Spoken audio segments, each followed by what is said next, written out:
예, 오늘 말씀은 이제 시편 5편, 6편 이렇게 두 편을 보려고 하는데, 이 시편 5편도 역시 다윗이 지은 시편입니다.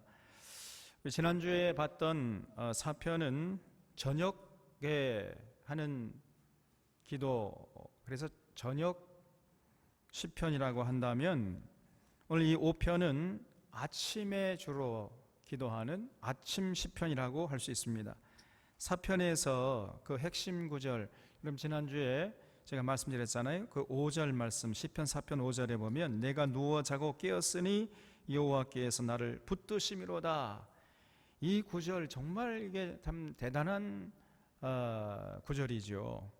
그러니까 다윗은 평안히 누워 자고 깨는 것도 하나님의 은혜 가운데 내가 지금 있는 거구나, 하나님의 은혜가 있기 때문에 내가 이렇게 평안히 누워서 자고 깰 수 있는 거구나, 이거를 깨달았고, 그래서 밤에 잘 때에도 아침에 일어날 때에도 그 하나님의 은혜가 고마워가지고 하나님께 감사할 줄 아는 이런 사람이었던 거지요.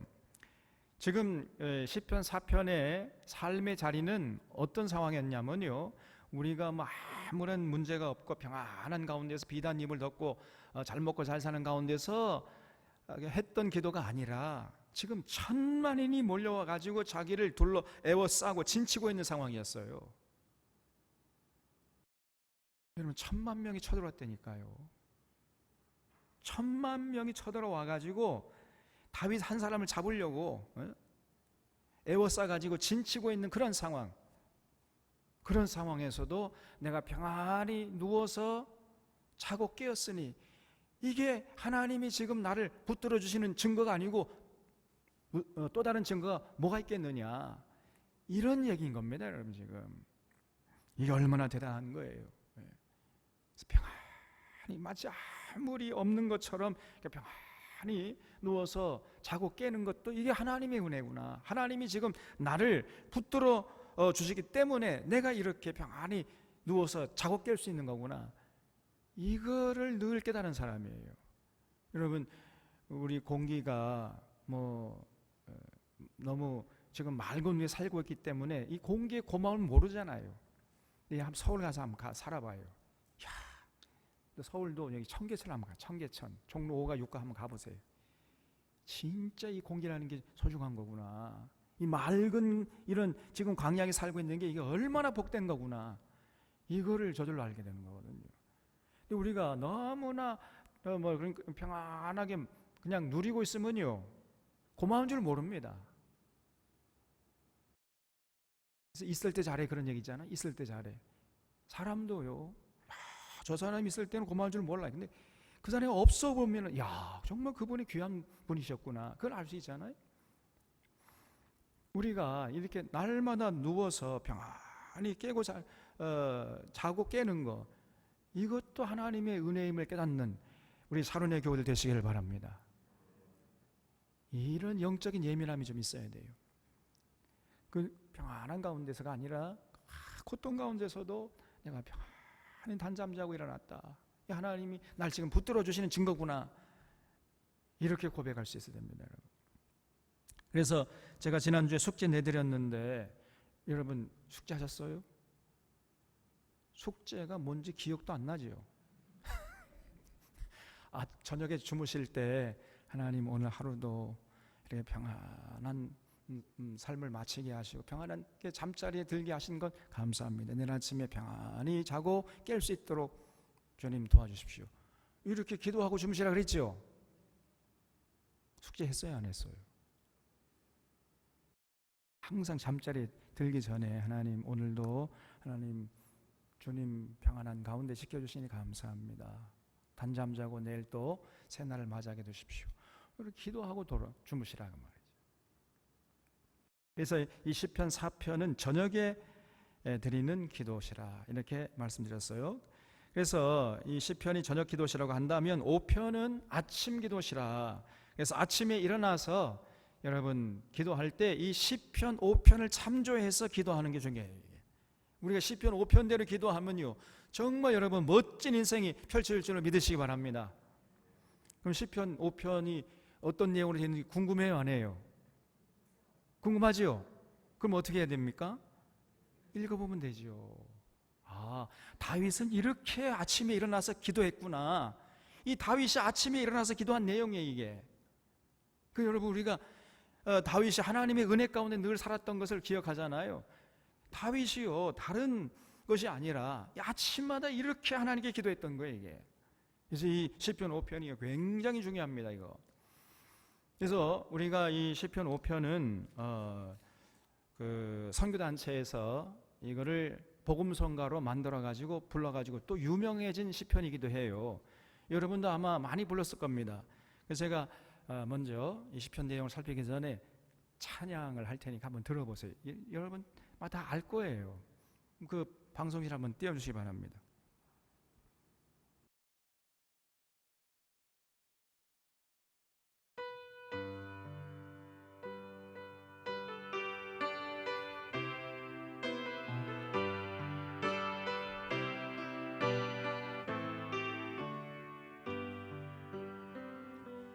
나의 말에 귀를 기울이사 내 심사를 동척하고 부르짖는 소리 들으소서. 나의 왕 나의 하나님, 내가 주께 기도하니 주께서 내 소리 들으시리.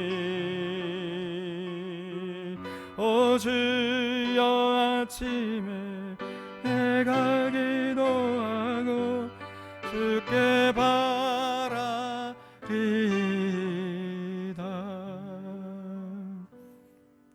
노래 많이 들으셨지요? 처음 들어요? 에? 그래요? 처음 듣습니까? 그러면 같이 한번 해볼까요? 같이. 네, 한 번만 같이 한번 해보겠습니다.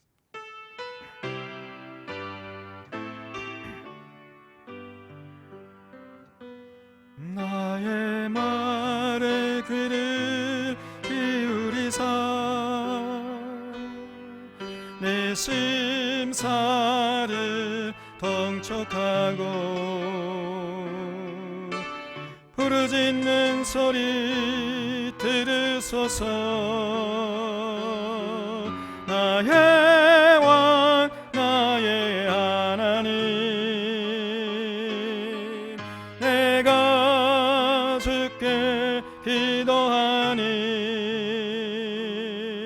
주께서 내 소리 들으시리. 오 주여, 아침에 내가 기도하고 주께 바라리. 오 주여, 아침에 내가 기도하고, 오 주여, 아침에 내가 기도하고 주께 바라리. 한 번만 더. 오 주여, 아침에, 오 주여, 아침에 내가 기도하고 주께 바라리다.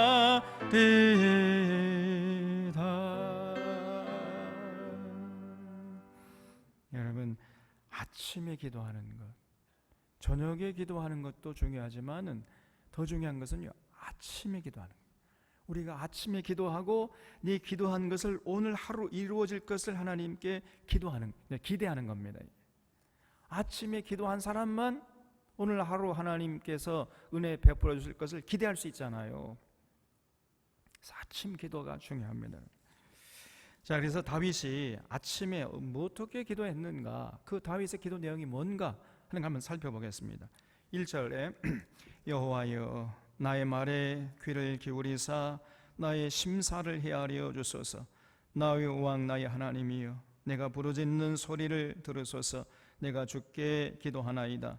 여호와여, 아침에 주께서 나의 소리를 들으시리니 아침에 내가 주께 기도하고 바라리이다. 그랬죠? 그래서 이 시편 5편 찬양도 다른 거 잘 몰라도 됩니다. 요 마지막 끝소절만 여러분 부를 수 있으면 돼요. 오 주여, 아침에 내가 기도하고 주께 바라리이다. 네, 아침에 내가 주께 기도하고 바라겠습니다.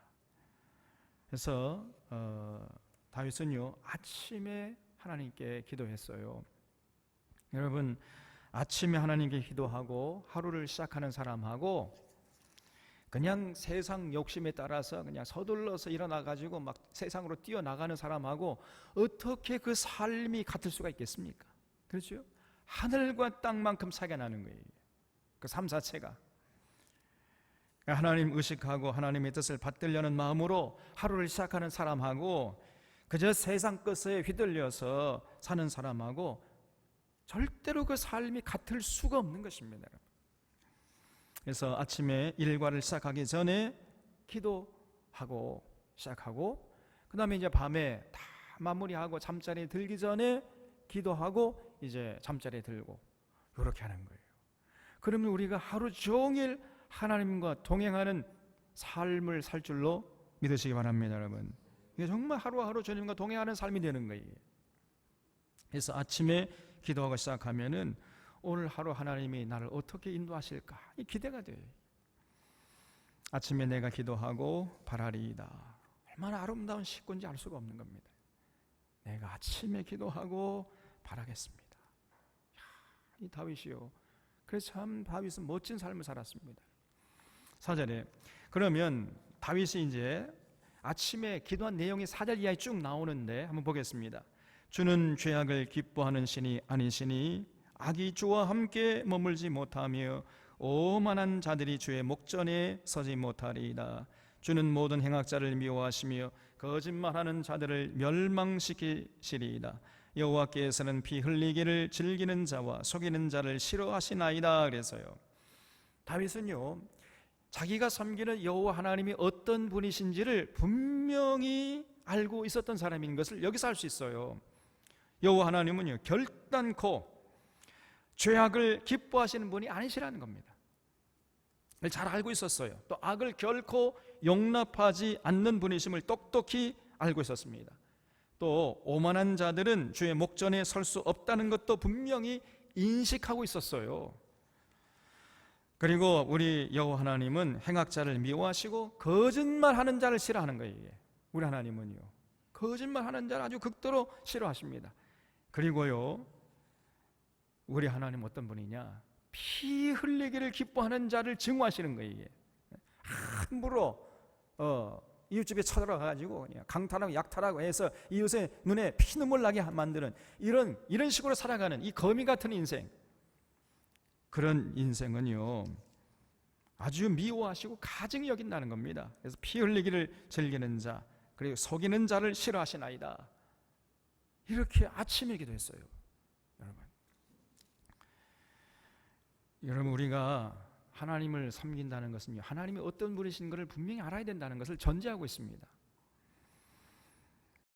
우리 하나님은요, 절대로 죄악을 기뻐하지 않고 악을 용납하지 않고 행악자를 미워하시고 거짓말하는 자를 멸망시킬 것이고, 그리고 피 흘리는 자와 이 속이는 자, 그걸 가증히 여기는 겁니다.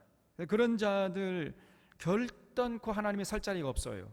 그러니까 여러분, 아침에 이렇게 잠자리 일어나가지고 일과를 시작하기 전에 이렇게 기도한다는 것은 오늘 하루 절대로 이러한 악한 사람들, 행악하는 자들, 속이는 자들, 피 흘리기를 기뻐하는 자들, 거짓말하는 자들, 이런 자들과 상종하지 않도록, 그런 자들과 어떤 일을 도모하지 않도록 도와주십시오. 이런 의미가 여기 담겨 있는 것이에요. 그러니까 이렇게 기도하고 시작하는 사람은요, 하루를 절대로 허투루 살지 않을 것입니다. 그런 악을 행하는 자들, 피 흘리기를 기뻐하는 자들과 절대로 어울리지 않을 거 아닙니까? 이렇게 기도하는 게 중요한 거예요. 7절에 오직 나는 주의 풍성한 사랑을 힘입어 주의 집에 들어가 주를 경외함으로 성전을 향하여 예배하리이다 그랬습니다. 그러니까 아침에 성전에 가서 먼저 하나님께 예배하고 기도하고 하루를 시작하겠다. 이런 참 아름다운 자세를 보죠. 우리 한국 교회에 많이 새벽 기도가 있어요. 지금 우리가 코로나19 사태로 새벽 기도회를 드리지 못하고 있는데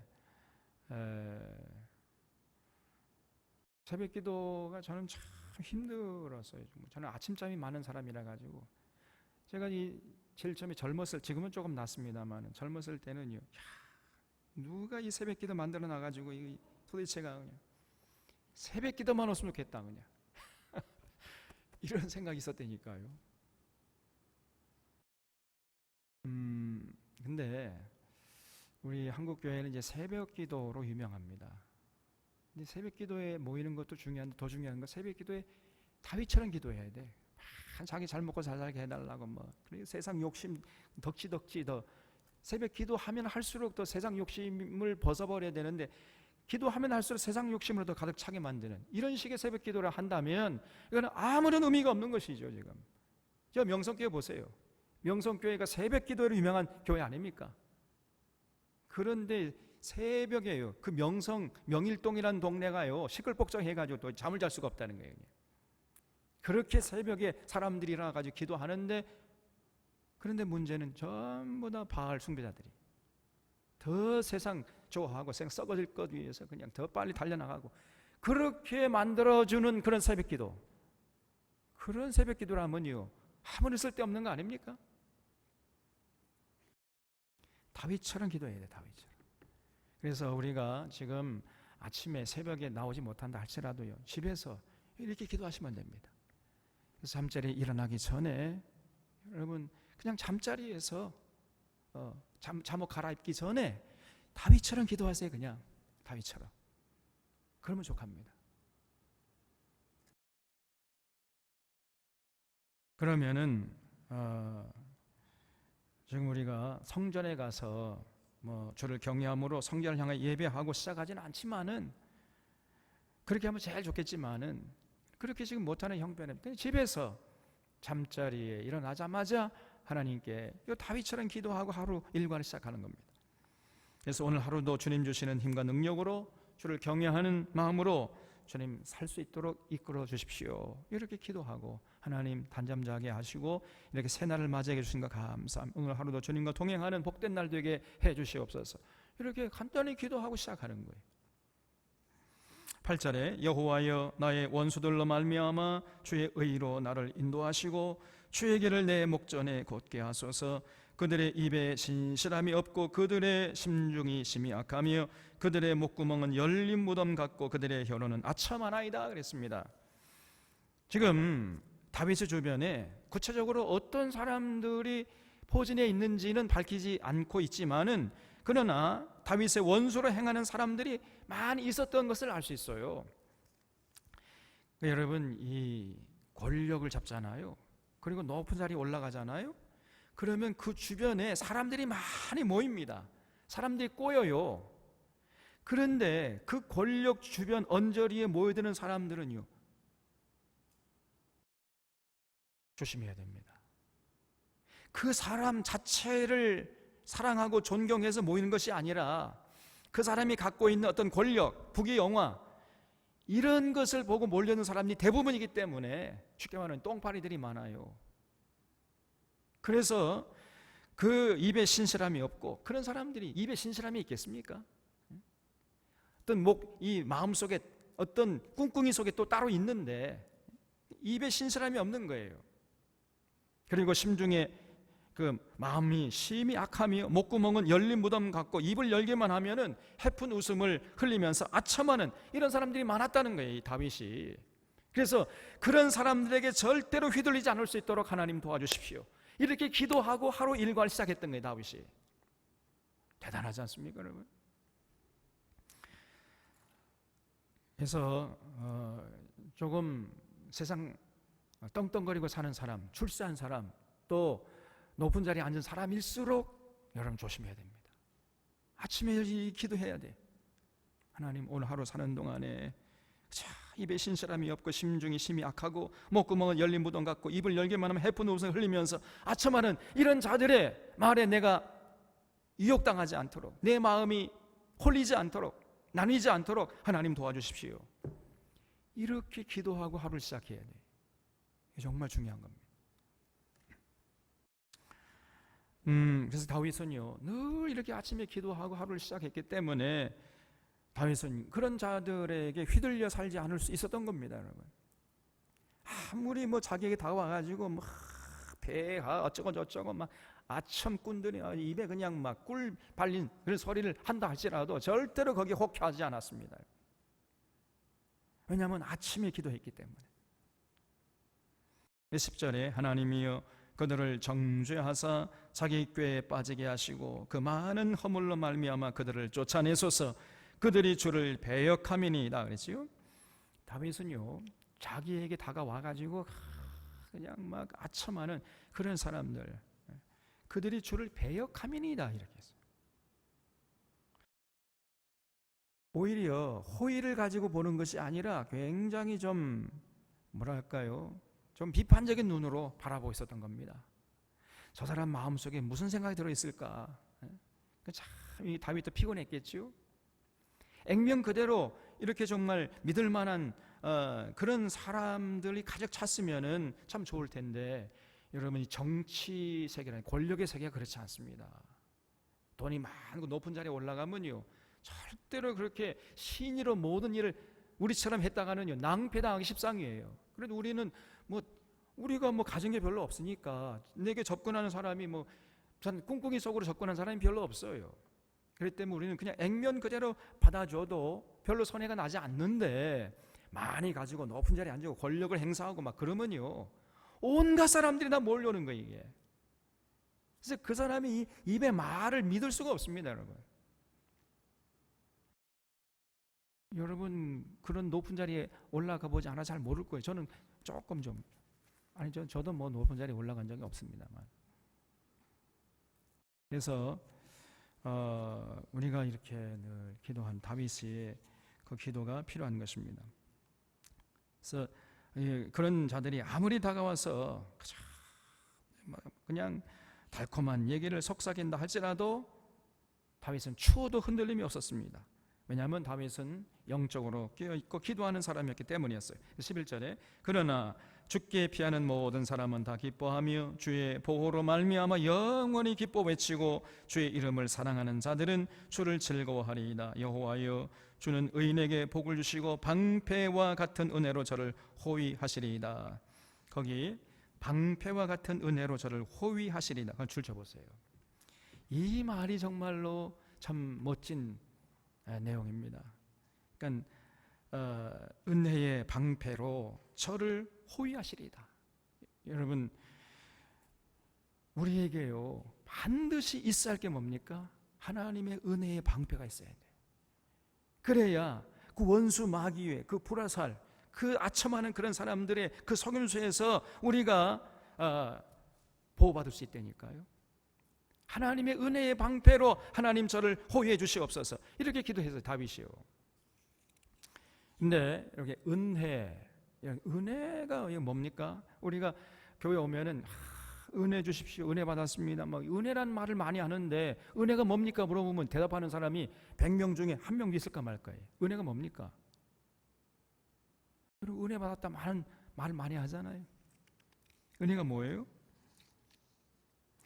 이게 안 물어보면 알 것 같은데 물어보면 몰라요 이게.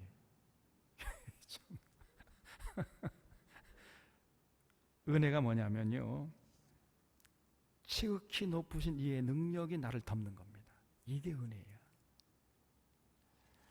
누가복음 1장에 보면은 천사 가브리엘이 마리아에게 수태고지를 하는데 30절 보면은요, 누가복음 1장 30절 보면 천사가 이르되 마리아여 무서워하지 말라, 내가 하나님께 은혜를 입었느니라. 보라, 내가 잉태하여 아들을 낳으리니 그 이름을 예수라 하라. 그가 큰 자가 되고 지극히 높으신 이 아들이라 일컬어질 것이요 하나님께서 그 조상 다윗의 왕위를 그에게 주시리니 영원히 야곱의 집을 왕으로 다스릴 것이며 그 나라가 무궁하리라. 마리아에게 하나님 지극히 높으신 이의 능력이 덮었다는 거예요. 그래서 이제 메시아를 잉태하게 됐다, 성령으로 잉태하게 됐다, 이렇게 수태고지를 하니까 마리아가 천사에게 아니 나는 남자를 알지 못하는데 어찌 이런 일이 내게 있겠습니까? 이렇게 되물었어요. 그때 가브리엘이 하는 말이요, 그게 중요합니다. 성령이 내게 임하시고 지극히 높으신 이의 능력이 너를 덮으실 것이다. 이러므로 나실 바 거룩한 이는 하나님의 아들이라 일컬어지리라 그랬어요. 지극히 높으신 이의 능력이 너의 생각과 내 마음과 내 육체를 덮어버릴 것이다. 여러분, 이게 은혜입니다. 이게 하나님의 은혜예요. 하나님의 지극히 높으신 그 능력이 내 마음과 생각과 내 육체를 덮는 겁니다. 이런 하나님의 은혜가 우리 샤론의 교우들의 삶에 함께 하시길 바랍니다, 여러분. 언제나 매일매일. 그래서 이 하나님의 은혜의 방패를 가지고 세상을 살아가는 이런 여러분들이 되시기를 바랍니다. 이런 은혜의 방패를 가지는 자들은요, 겉으로는 양의 탈을 쓰고 있지만 속에는 노력하는 이리가 들어있는 자들, 그런 자들에게서 보호받을 수 있어요. 이 은혜의 방패가 얼마나 우리에게 중요하냐 말이에요. 그래서 다윗이 하나님 은혜의 방패를 제게 주셔서 그런 악한들, 악행을 행하는 자들, 피 흘리길 좋아하는 자들, 거짓말, 입을 열기만 하면 거짓말하는 자들에게서 나를 보호해 주시옵소서. 나를, 은혜의 방패가 나를 호위하시리이다, 이렇게 노래하고 있는 겁니다. 그래서 우리에게도 이런 은혜의 방패가 있어야 돼요. 근데 문제는 교회가 자꾸 하나님의 은혜를 싸구려 은혜로 전락시키는 데 있는 겁니다. 그저 아무에게나 구원받았다고 선포해버려요. 그래 아무에게나 그냥 세례 줘버립니다. 여러분, 세례 주려면요 굉장한 준비 과정이 있어야 돼요. 그래서 그 세례 받고자 하는 그 사람에게 분명한 중생의 체험이 있어야 됩니다. 그리고 내가 이제부터 나는 죽었고 내 안에 예수 그리스도께 산 것이다. 이제 내가 사는 것은 나를 사랑하신 나를 위해서 자기 몸을 버리신 그 예수 그리스도를 믿는 믿음 안에서 내가 살 것입니다. 이런 신앙 고백이 있어야 돼요. 그런 결단이 있어야 됩니다. 그래서 중생의 체험하고 하나님의 자녀로 살겠다는 결단이 선행될 때 그런 사람에게 세례를 조심스럽게 줘야 돼요. 그냥 아무나 줘버려요. 세례 줘버리고 또 뭐 이제 집사 직분 줘면 우리 교회 못 떠나겠지 뭐 이래가지고 목회자의 어떤 그 목회 성공이란 이 야심에 의해서 함부로 그냥 세례와 구원을 남발해 버립니다. 아무에게나 줘버려요. 그래서 하나님의 은혜를 싸구려 은혜로 전락시키는 이러한 짓을 하고 있어요. 여러분, 이런 싸구려 은혜야말로 교회를 병들게 하는 치명적인 죄악인 것입니다. 요즘 교회가 은혜를 너무 쉽게 말하기 때문에 오히려 하나님의 은혜를 모독하고 있는 경우가 있습니다. 하나님의 은혜라는 말 속에는요 정말 거기에 굉장히 많은 것들이 들어있거든요. 거기에는 우리 하나님의 아들이 십자가에 달려 돌아간 비극적인 사건이 있고, 그리고 그 사건을 통해서 하나님께서 우리 인간에게 보여주신 그 지고지순의 사랑의 극치가 거기에 담겨 있는 것입니다. 이게 하나님의 은혜예요. 그런데 하나님의 은혜가 내 생각과 내 영혼과 내 육체를 덮는 이것이 하나님의 은혜인 것입니다. 함부로 내가 하나님의 은혜 받았습니다, 오늘 은혜 많이 받았습니다, 이런 말 쉽게 하지 마세요. 좀 하나님 은혜 주지도 않았는데 자기 은혜 받았다는 거예요 그냥. 그래서 벌써 하나님의 은혜를 해프게 남발하는 목회자나 입에 올리는 성도는 문제가 있는 겁니다. 그 보네포 목사님은 하나님의 은혜는 아주 값비싼 은혜인데 교회가 하나님의 그 값비싼 은혜를 값싼 은혜로 전락시키고 있다, 그러면서 한탄했어요. 여러분, 이 하나님의 은혜를 논하려면은요 거기는요 굉장한 결단과 또 중생의 체험이 있어야 돼요. 그럴 때 하나님의 은혜를 논할 수 있는 것입니다. 지금 이 시편에서 이 다윗이 말하는 그 은혜, 그 원어를 보면은 헬란말로 라촌이라고 해요. 라촌인데 이거는 하나님이 나를 너그럽게 대해주셨다 이런 뜻이에요. 그렇기 때문에 이 은혜의 방패라는 것은 하나님이 우리 인간을 너그럽게 대하시고 그런 너그럽게 대하시는 그 하나님의 그 호의는 어떤 힘이라도 절대로 끊을 수 없다는 이런 고백이 전제되어 있는 겁니다. 그래서 바울이 말하기를 로마서 8장 38절 39절에서 이렇게 고백하죠. 내가 확신하노니 사망이나 생명이나 어떤 피조물이라도 우리 주 그리스도 예수 안에 있는 그 하나님의 사랑에서 끊을 수가 없다. 이게 진짜 하나님의 은혜예요. 이런 은혜의 방패를 가진 사람은 정말 세상에 나가서 당당하게 살아갈 수 있는 것입니다.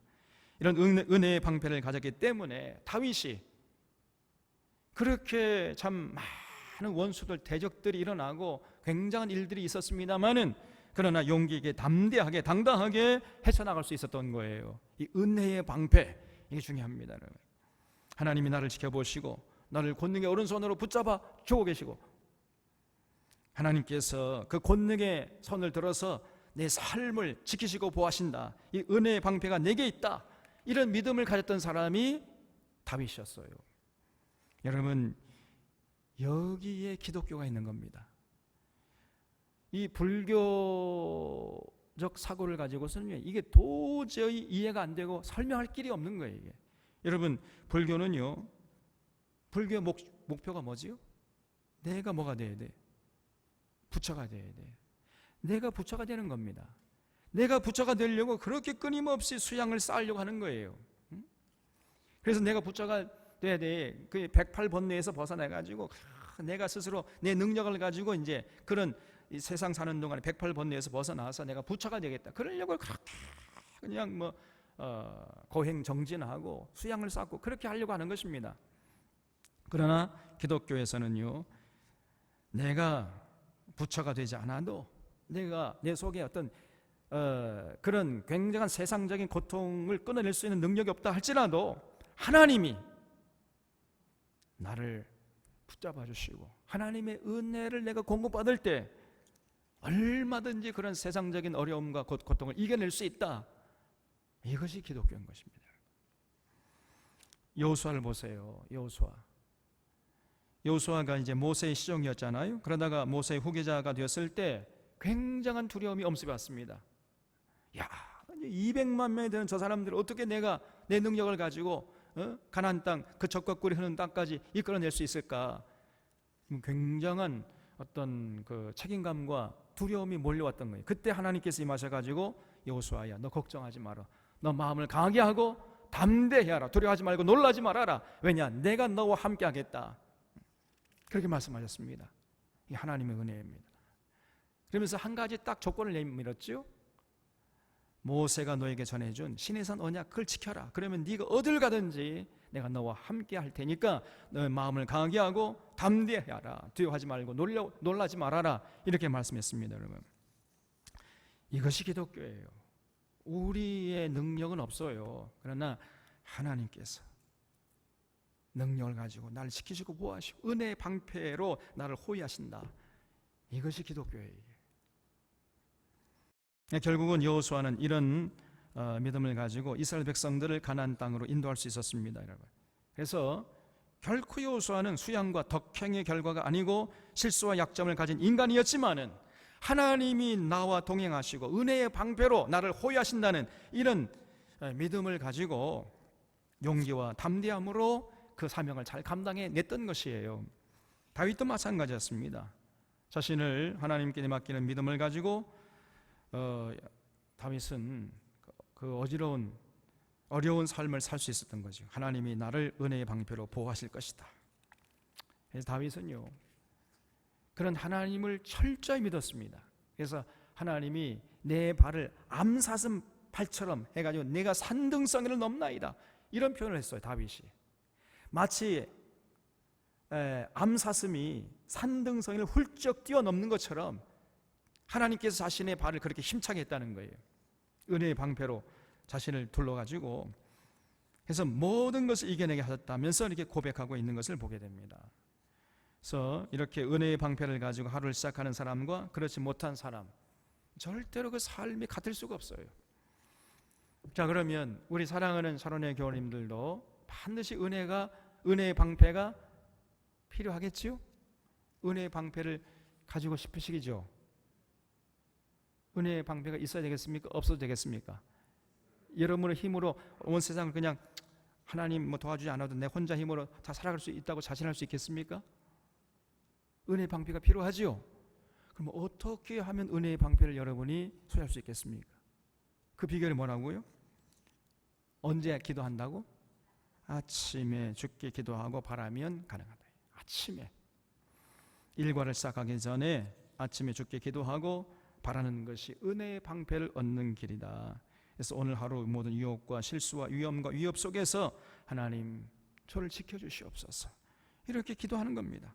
행악하는 자들, 피 흘리기를 좋아하는 자들, 입을 열기만 하면 아첨하고 거짓말하는 이런 자들에게서 나를 지켜주시옵소서 이렇게 기도하고 하루를 시작하는 거예요. 그런 다음에 이렇게 기도하고 이제 일과를 시작한 다음에는요, 정말 이 기도를 의식하면서 살아가는 거예요. 그래서 아무하고나 어울리지 않는 겁니다, 여러분. 죄와 악을 미워하고 행악하는 자를, 또 거짓말하는 자를 판별하려고 하고 그런 자가 있으면 멀리 하려고 해야 되는 거예요. 아무리 내게 나와서 달콤한 얘기를 한다 할지라도 아침에 내가 기도했으니까 지금 저 사람 가까이 하면 안 되겠다, 멀리 하려고 해야 돼요. 또 피 흘리기를 즐기고 잔인하고 포악한 이런 사람들, 그런 사람들이 내게 다와가지고 뭐 굉장한 뭐 유의를 안겨준다 할지라도 그런 사람을 여러분 아침에 기도했으니까 멀리 해야죠. 그래서 여러분 우리가 아침에 기도했으면은 또 기도한 대로도 살아야 돼. 그래서 기도가 삶이 되고 그렇게 살아가는 삶 자체가 그것이 바로 기도인 것입니다, 여러분. 그래서 제가 늘 말씀드리잖아요. 기도는 반드시 기도의 내용이 삶이 되어야 되고 기도의 내용이 우리 삶 속에서 육신이 되어야 됩니다, 여러분. 그리고 그렇게 기도한 대로 살아가려고 하는 그 삶 자체가 그것이 바로 위대한 기도예요. 그게. 우리 사랑하는 사랑의 교우님들은 이러한 신앙과 삶이 절대로 유리되지 않고 분리되지 않고 일치되는 하나 되는 이런 위대한 신앙인이 되어주시기를 주님의 이름으로 부탁드립니다, 여러분. 그래서 은혜의 방패가 필요한 것은 교회당이 아니고 우리 삶의 현장이에요. 가정과 직장과 사업장과 인간관계 속에서 하나님의 은혜가 방패가 필요한 것입니다.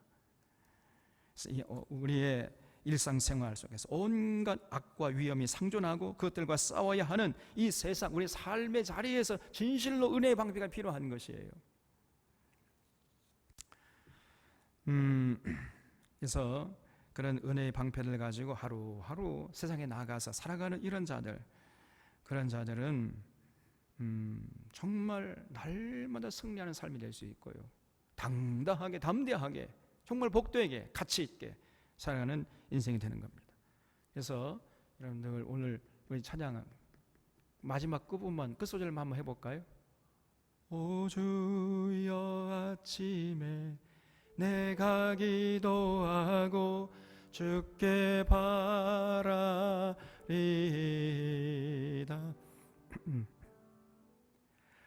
오 주여 아침에 내가 기도하고 주께 바라리다. 다시 한번 오 주여, 오 주여 아침에 내가 기도하고 주께 바라리다.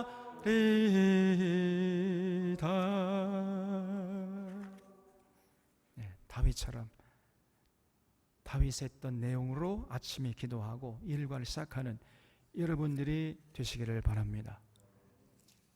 시편 6편을 보겠습니다. 이 시편 6편도 역시 다윗의 시편인데 보통 이 성경학자들이 참회시라고 분류를 해놨어요.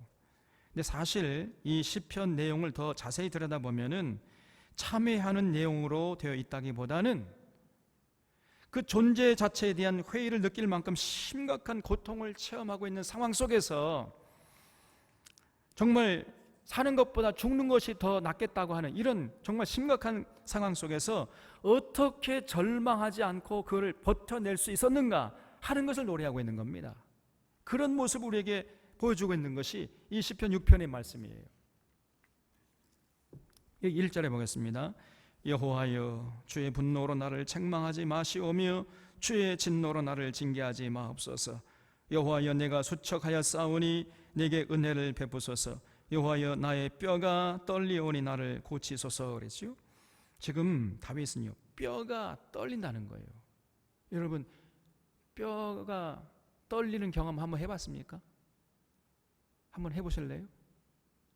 뼈가 떨릴 정도의 고통, 다른 표현을 하면 창자가 끊어질 정도의 고통, 이 단장의 고통이란 말이죠. 단장의 뼈가 흔들리고 창자가 끊어지는 고통, 이런 고통을 지금 다윗이 당하고 있던 겁니다.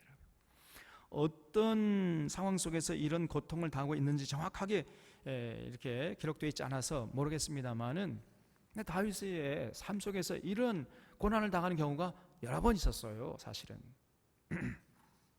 그래서 뼈가 떨릴 정도로, 그래서 얼굴이 수척해질 정도로 어떤 큰 고통을 야기시키는 문제들이 있었다는 겁니다, 여러분. 지금 우리가 당하는 고통에 비하면요, 다윗의 고통은 너무나 큰 고통이에요. 우리의 고통은 다윗의 고통에 비하면은 이거는 세 발의 피단 말이에요. 고통이라고 할 수가 없어요, 사실은. 그렇죠? 다윗에게는요, 사실 정치적인 문제들도 많았습니다.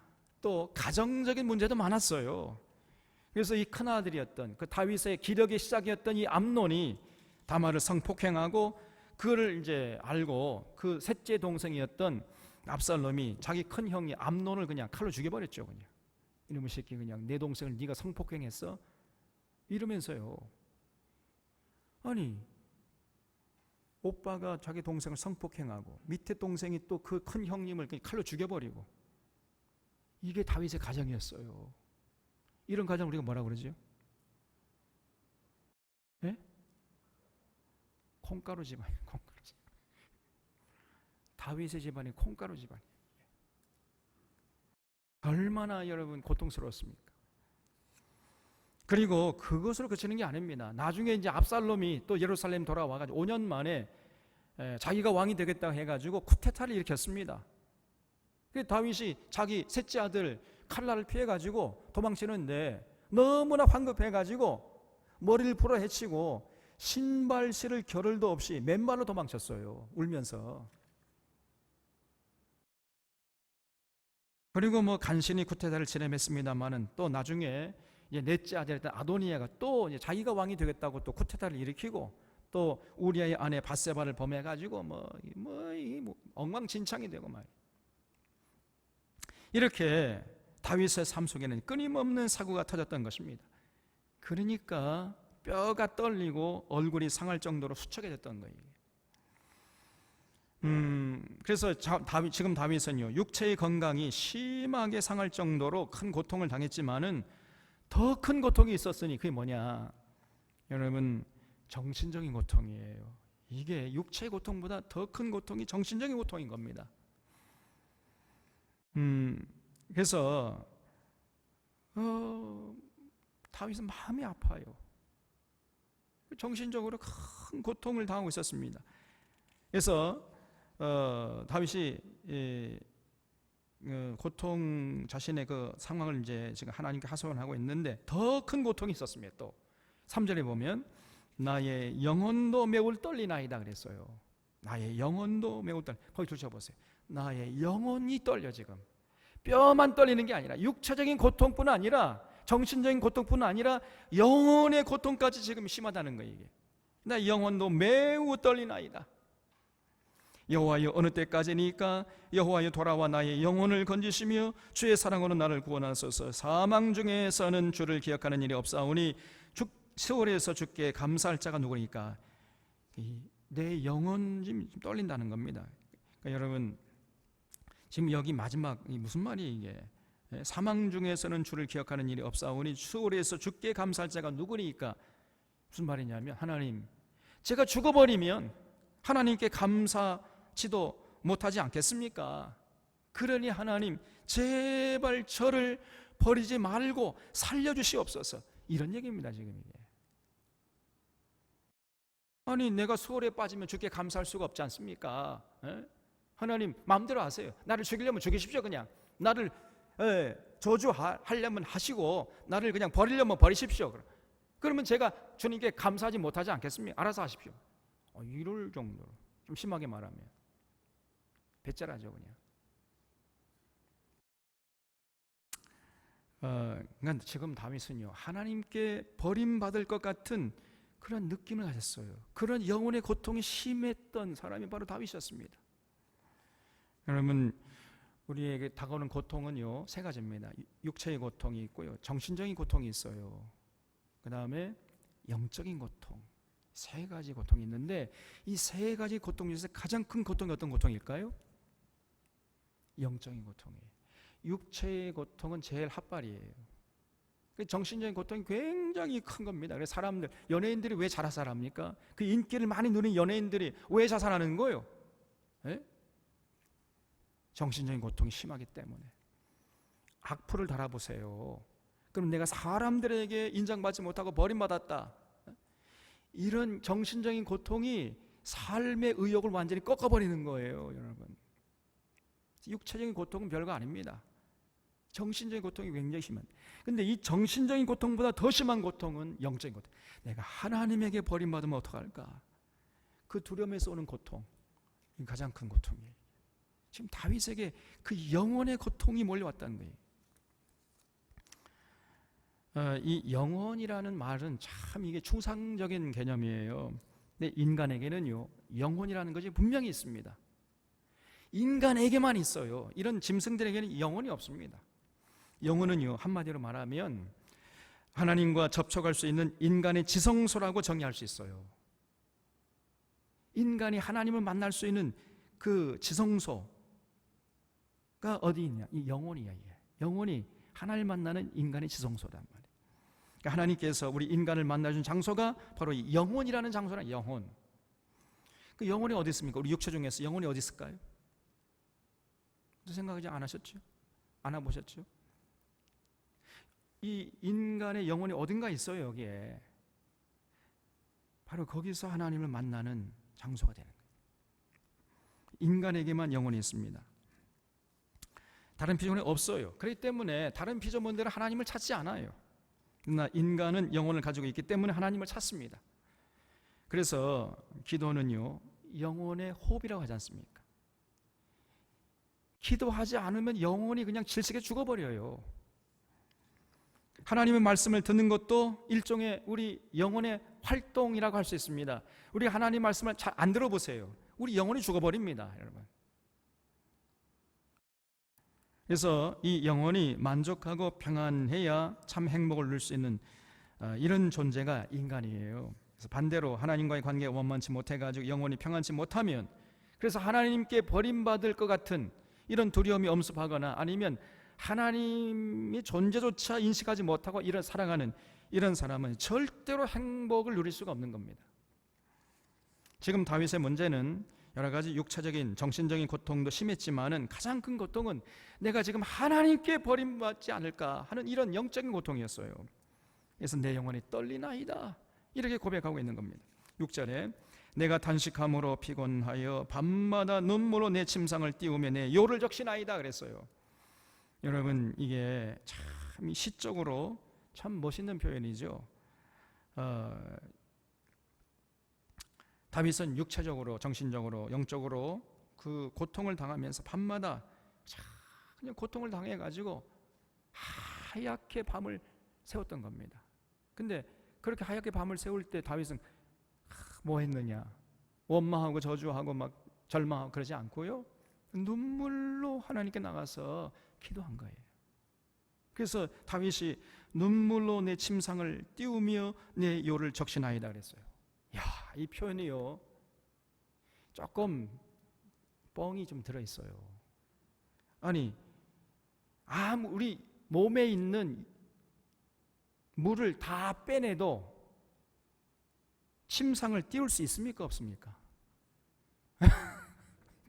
우리가 우리 몸속의 눈물을 다 빼냈다고 칩시다. 그래 침상을 띄울 수 있어요, 없어요?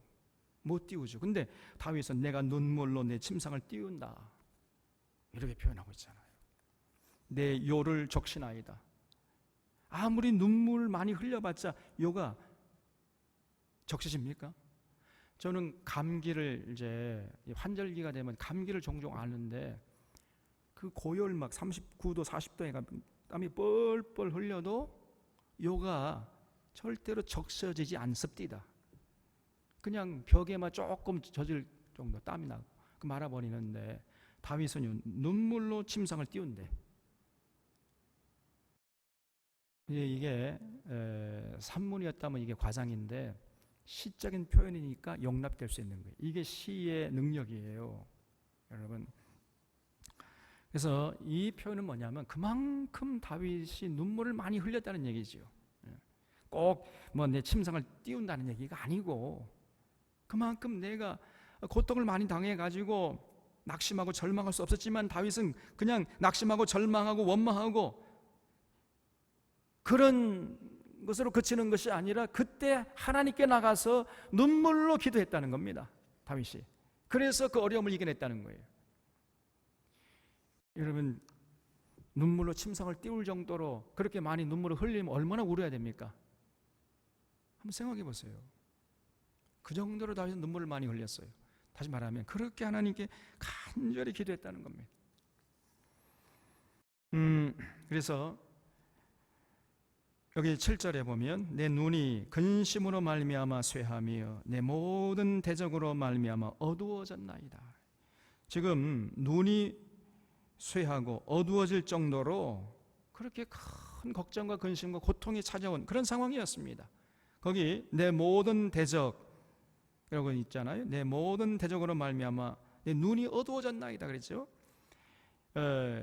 이 내 모든 대적이라는 것은 권력의 주변에 모여든 대신일 수도 있고 아니면 가정에서 속을 썩이는 아들들일 수도 있어요. 지금 이런 자들이 다윗의 마음을 아프게 하고 육체를 아프게 하고 또 영적으로 정신적으로 큰 고통을 안겨주는, 하나님으로부터 내가 버림받은 게 아닌가 두려움이 들 정도로 그렇게 고통스럽게 한 사람들이지요. 그래서 8절에 악을 행하는 너희는 다 나를 떠나라. 여호와께서 내 울음소리를 들으셨도다. 여호와께서 내 간구를 들으셨으며 여호와께서 내 기도를 받으시리로다. 내 모든 원수들이 부끄러움을 당하고 심히 떨미어 갑자기 부끄러워 물러가리로다 그랬죠. 그래서 이런 육체적 고통, 정신적인 고통, 영적인 고통을 다윗은 어떻게 이겨내고 있는가? 다윗은요, 그렇게 고통이 심하면 심할수록 절대로 신세한탄이나 하고 앉아있고 사람들에게 책임을 전가하면서 원망하는 이런 짓 절대로 하지 않았습니다. 또 내 탓이요 하면서 그냥 가서 뭐 이런 상황에 머무르지 않았습니다. 그렇게 총체적인 고통스러운 상황이 엄습하면은 그때 다윗은 항상 주섬주섬 모든 문제를 보따리 전부 싸가지고 안고 나가서 하나님께 기도했네요. 하나님께 눈물로 침상을 띄울 정도로 그렇게 많이 울면서 기도했어요. 여러분, 눈물이 좀 안 하지 않았습니다. 여러분, 이게 다윗의 신앙의 모습이에요. 우리 하나님은요, 눈물에 약하십니다. 눈물에 꼭 기억하시 바랍니다. 눈물로 기도하는 자는 하나님 절대로 외면하지 않으세요. 눈물로. 믿습니까? 그런 분이세요. 여러분, 히스기야가 병들어 죽게 됐잖아요. 그랬을 때 히스기야가 면벽하고 그 물어서 하나님, 저를 버리지 마시고 살려주십시오. 제가 아직 할 일이 많습니다. 근데 사실은 그 희생이 그때 죽었어야 되는데 이렇게 눈물로 기도하니까 하나님 마음이 약해가지고 신방하고 마치고 돌아가 이사야 너 다시 돌아가라. 저 운다 젠장 가서 15년 더 살게 해주겠다고 얘기해줘라. 그래서 살려주셨어요. 하나님이요. 우리 하나님 참 눈물이 약하신 분이세요. 그래서 우리가 좀 눈에 눈물이 그렁그렁해야 돼요. 이 신앙이 건강한 사람의 특징이에요. 다윗은요, 살아가면서 어떤 우여곡절 속에 있으면은 반드시 그 은혜의 기도의 자리로 나갔습니다. 그래서 그냥 울었어요. 여러분, 하나님 앞에 나가면 다른 말이 필요 없습니다. 방기도 하는 거예요. 이거는 참막한 거예요. 그냥 하나님 앞에서 하나님 아시지요. 그래서 그냥 우는 거예요. 그냥. 그럼 우리 하나님 다 아셔요. 그냥. 우리에게 눈물이 필요해. 이 방언기도 하는 사람 중에 우는 사람 봤습니까? 보지 못해 지금까지. 기도하면 할수록 눈물이 말라버려요. 아닙니다, 여러분. 진짜 성령이 만져 우는 거예요. 울어. 진심으로 자신을 바라보면서 울고, 자신의 부족함을 넣어서 울고, 자신의 문제를 놓고 하나님 앞에 울면서 기도하는 겁니다. 이게 진짜 성령이 임한자의 특징이. 그러면은 하나님이요 다 이겨나갈 수 있도록 은혜의 방패로 호위해 주셨던 것입니다. 그래서 우리 사론의 교우들은 이런 다윗의 모습을 꼭 마음속에 새길 수 있기를 바랍니다.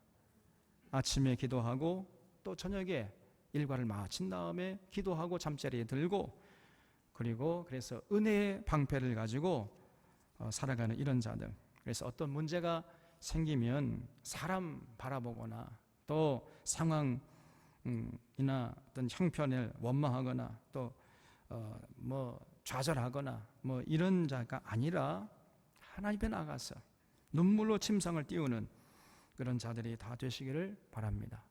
그런 자들은요 세상을 이기는 거예요. 만사형통한 삶을 살아가는 복된 인생이 되는 것입니다. 이러한 멋진 인생들 되시기를 바랍니다. 기도하겠습니다.